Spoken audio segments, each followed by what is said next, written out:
அவர்களுடைய சிறையிருப்பை நான் திருப்பி அவர்களுக்கு இறங்குவேன் என்று கர்த்தர் சொல்லுகிறார் என்றார். அவர்களுடைய சிறையிருப்பை நான் திருப்பி அவர்களுக்கு இறங்குவேன் என்று கர்த்தர் சொல்லுகிறார் என்றார். கர்த்தருக்கு மகிமை உண்டாகட்டும். ஆண்டுடைய வார்த்தை எரேமியா தீர்க்கனை கொண்டு வெளிப்பட்ட தேவ வார்த்தை தம்முடைய ஜனங்களுடைய சிறையிருப்பை திருப்பி அவர்களுக்கு இரக்கம் பாராட்டுகிற தேவன்.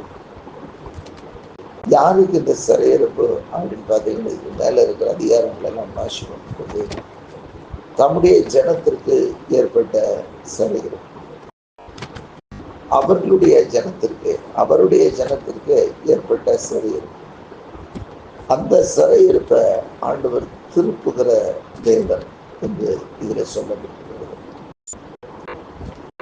ஆகவேதான் சங்கீதம் 126 வாசி பார்த்தீங்கன்னா அந்த ஆண்டுடைய வார்த்தை சொல்லப்பட்டிருக்கும், சியோனின் சிறையிருப்பை திருப்பும் போது சொப்பனம் காண்கிறவர் போல இருந்தோம். சியோன் என்பது தேவன் தெரிந்து கொண்ட நகரம், தேவன் வாசம் பண்ணுகிற நகரம், தேவனுடைய நகரம். அந்த சியோனின் சிறையிருப்பை திருப்புகிற தேவன் இன்றைக்கு தமது ஜனங்களுடைய அவர்களுடைய சிறையிருப்பை நான் திருப்பினா தமது ஜனங்களுடைய சிறையிருப்பு. இது பலவிதமான சிறையிருப்புகள் இருக்கிறது.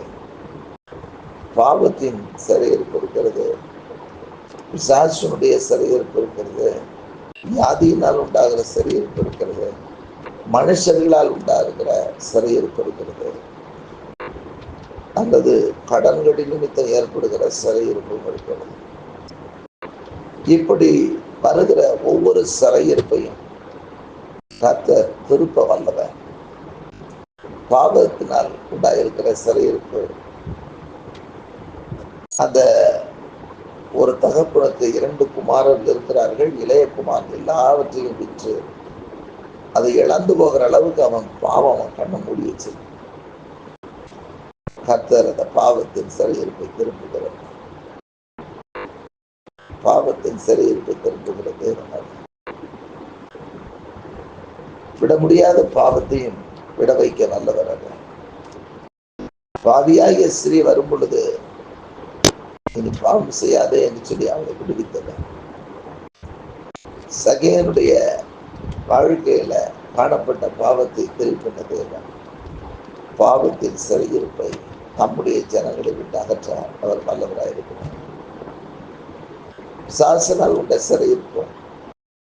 யோகனுடைய வாழ்க்கையில எல்லாவற்றையும் அழைத்து தீர்த்தான் பொல்லாத விசாசம். அந்த எல்லா விதமான சிறையிருப்புகளையும் கர்த்தர் திருப்ப வல்லவராயிருக்கிறார். அவருடைய வாழ்க்கையில ஏற்பட்ட அந்த சிறையிருப்பு, விசாசனால் உண்டான சிறையிருப்பு எல்லாவற்றையும் இழக்க செய்கிறது, சகலத்தை இழக்க செய்கிறது. அந்த இழந்து போன எல்லாவற்றையும் திரும்ப ஆண்டவர் கொடுத்த அவன் சிறையிருப்பை மாற்றுவதை நல்லது கொடுப்பார். மனுஷர்களால் ஏற்பட்ட சிறையிருப்பு பவுலும் சீலாவை சிறைப்படுத்துகிறார்கள். அதனால் கர்த்தர் ஒரு அசைவை ஏற்படுத்தி அவர்களை கர்த்தர் விடுவிக்கிறார். எதையும் செய்யக்கூடாது என்ற சூழ்நிலை வைத்தது. ஆனால் எதை செய்யக்கூடாது என்றது சிறையிருப்பை வைத்தார்கள். அதே காரியத்தை அந்த சிறைச்சாலை தலைவனுடைய வாழ்க்கையில செய்ய முடியாது. அவனுக்கு அன்னைக்கு இயேசு நாமத்தை சொல்லி ரட்சிப்புள்ள நடத்தி ஞானஸ்தானம் கொடுக்கும் கர்த்தர் வைத்தார்.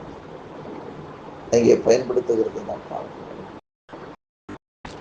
ஆகவே பலவிதமான சிறையிருப்புகளை மாற்றம். ஒரு விதவை வருகிறாள், ஆண்டவரிடத்துல ஊழியக்காரனிடத்துல வந்து தன்னுடைய கடன் நிமித்தம் அவருடைய கணவர் தீர்க்கதரிசியா இருந்தார்.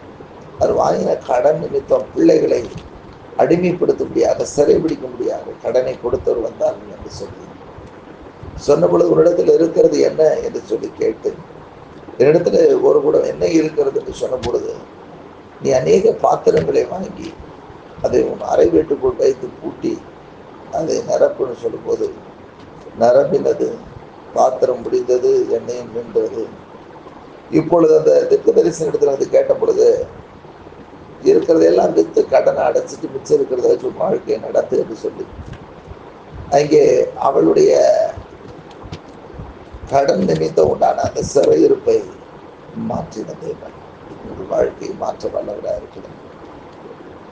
அவர்களுடைய சிறையிருப்பை திருப்பி என்று சொன்ன பொழுது, கர்த்தர் நம்முடைய சிறையிருப்புகளை ஒரு திருப்புகிற தெய்வமாக இருக்கிறார். மேலும் நான் பார்க்கும் பொழுது, ஆண்டவர் சிறையிருப்பை திருப்புறது மாத்திரமல்ல, அவர் நமக்கு இறங்குகிற தெய்வமாகவும் இருக்கிறார். நமக்கு இறங்கி நம்மை ஆசீர்வதிக்கிற தெய்வம். நம்ம அவருடைய இறக்கங்களுக்கு முடிவில்லை என்று சொல்லி வேதம் சொல்லுகிறது. நம்ம வாழ்க்கையில் இன்னைக்கு அவருடைய இறக்கத்திற்காக கெஞ்சி நிற்கிற ஒவ்வொருவருக்கும் அவர் தன்னுடைய இறக்கத்தை இன்றைக்கு கொடுக்க வல்லவராக இருக்கிறார். வியாதியின் சிறையிருப்பு இங்கத்தை மாற்றுவார். 38 வருடம் வியாதி கொடுக்கலை கடந்த மனிதனை சுகமாக விரும்புகிறாயா என்று கேட்டு அவனுடைய வியாதியின் சிறையிருப்பை திருப்பி அவனை சுகமாக்கி, இன்றைக்கும் இதில் எப்படிப்பட்ட சிறையிருப்புகளாக இருந்தாலும் சரி, அவைகளை மாற்ற வல்ல தேவனாக, அவைகளை மாற்றி அவர் தம்முடைய இரக்கத்தை உங்களுக்கு கொடுத்து விடுவிக்க வல்லவராக இருக்கிறார். அது எந்த சூழ்நிலைகளையும் மாற்றி அமைக்கிற தேவனாக, சிறையிருப்புகளை மாற்றுகிற தேவனாக, மாற்றுவதோடு மாத்திரமல்ல, அவருடைய இரக்கத்தையும் அளவில்லாமல் கொடுத்து ஆசீர்வதிக்கிற தேவனாக இருக்கிறார். தன் ஜீவனையே நமக்காக கொடுத்தார். வேதம் சொல்லுகிறது, தம்முடைய சொந்த குமாரன் என்று பாராமல் அவரையே நமக்காக கொடுத்தவர். மற்ற எல்லாவற்றையும் அவரோடு கூட நமக்கு அருளாதிருப்பது எப்படி? ஆண்டவராய் இயேசு கிறிஸ்துவை நமக்காக சிலுவையிலே ஒப்பு கொடுத்தது. நாம் மீட்கப்படும்படி, நாம் சிறையிருப்பிலிருந்து வெளியாக வேண்டும், நாம் இப்படிப்பட்ட சிறையிருப்பிலிருந்து விடுவிக்கப்பட்டு தப்பி வைக்கப்பட வேண்டும் என்பதற்காக இயேசுவையை ஒப்பு கொடுத்தவர். மற்ற எல்லாவற்றையும் அருளாதிருப்பது அவருடைய இறக்கங்களுக்கு முடிவில்லை. அவர் நமக்கு இறங்குகிறது. ஆண்டவரே, உடைய கண்களிலே எனக்கு இறக்க வேண்டும் என்று சொல்லி கெஞ்சுகிறீர்கள். ஆண்டுடைய இறக்கம் இன்றைக்கே உங்களுக்கு உண்டாயிரும். அவர் உங்கள் சிறையிருப்பை திருப்புவார். அவர் உங்கள் சிறையிருப்பை திருப்புவார். அவருடைய சிறையிருப்பை நான் திருப்பி என்று சொல்லி கர்த்தர் சொல்கிறார். அவரே திருப்பி அவர்களுக்கு இறங்குவேன் என்று கர்த்தர் சொல்கிறார். நம்முடைய சூழ்நிலை எப்படிப்பட்ட சூழ்நிலை இருந்தாலும் அதை கர்த்தர் திருப்ப வல்லவர். திருப்பி அவர் உங்களை ஆசீர்வதிப்பார். அவர் உங்களுக்கு இறங்கி உங்களை ஆசீர்வதிப்பார். அவருடைய ஆசீர்வாதம் நிறைவேறும்.